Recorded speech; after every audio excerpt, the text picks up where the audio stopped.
যেদিন আপনি আমি মারা যাব, মসজিদের মাইকে যেদিন এলান জারি হবে, এই গ্রামের অমুক ব্যক্তি বেঁচে নাই, ইন্না লিল্লাহি ওয়া ইন্না ইলাইহি রাজিউন। আপনার আমার মৃত্যুর সংবাদ শোনার পর ছেলেটা কেঁদে বলবে বাবা নাই, মেয়েটা কেঁদে বলবে বাবা নাই, প্রিয়তমা স্ত্রী কেঁদে বলবে আমার স্বামী নাই, মা বাবা বেঁচে থাকলে বলবে কলিজার ধনটা হারাইলাম। পাড়া প্রতিবেশী সবাই আপনাকে আমাকে শেষ বিদায় দেওয়ার জন্য বাড়িতে ভিড় জমায়ে দেবে, দেখে রঙিন পোশাক কইলা উলঙ্গ করাইয়া দেবে, বাজান গো আমার গোসল করাইয়া দেবে, বড়ই পাতার গরম পানি দিয়া আপনাকে আমাকে গোসল করানোর পর সাদা কাপড়ের মধ্যে চকলেটের মতো মোড়াইয়া মসজিদে রাখা খাটিয়াতে তুইলা চারজন পর যাত্রী দইরা ওই অন্ধকার কবরে নিয়ে যাবে। তিনজন ব্যক্তি কবরে নামিয়া আপনার আমার লাশটা কবরে রাখার পর এক একে সবাই কবর থেকে উঠে আনবে। ওই কবরে লাশটা রাখার পর দূর আকাশে একটু একটু দেখা যায়। এরপরে যখন বাঁশের বিছানা বিছাইয়া দেয়, বাঁশের ছিদ্রগুলো দিয়ে হালকা একটু আলো কবরে প্রবেশ করে।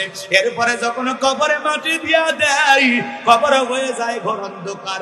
আত্মীয় স্বজন সবাই কবরে মাটি দিয়া একে একে চলে যায়। ওদের পায়ের আওয়াজ কবরে থাকা ব্যক্তি শুনতে পায়, চিৎকার মেরে ডেকে বলে আমাকে একা রাইখা যাইও না।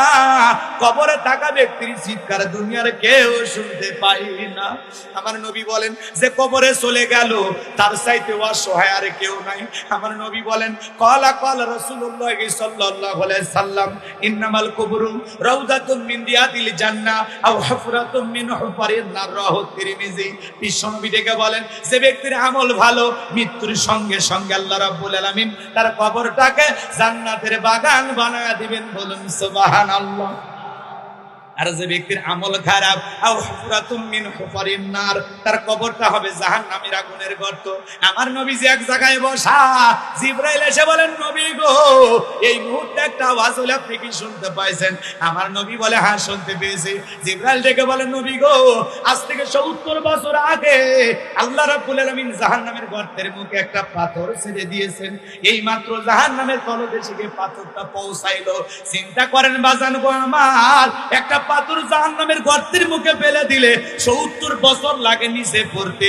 আল্লাহ না করুক, আল্লাহ না করুক, আপনার আমার গুনাহের কারণে, অপরাধের কারণে আসমান জমিনের মালিক আল্লাহ বেজার হইয়া একবার যদি জাহান্নামের গর্তের আগুনে ফেলে দেয়, আপনার আমার কিন্তু বাঁচার কোনো উপায় নাই। ওই জাহান্নামের আগুন দুনিয়ার আগুনের চাইতে 70 গুণ পাওয়ার বেশি। হাজার হাজার বছর সেই জাহান্নামের আগুন আল্লাহ তাআলা জ্বালাইছেন। একবার যদি কারো থেকে জাহান্নামের আগুন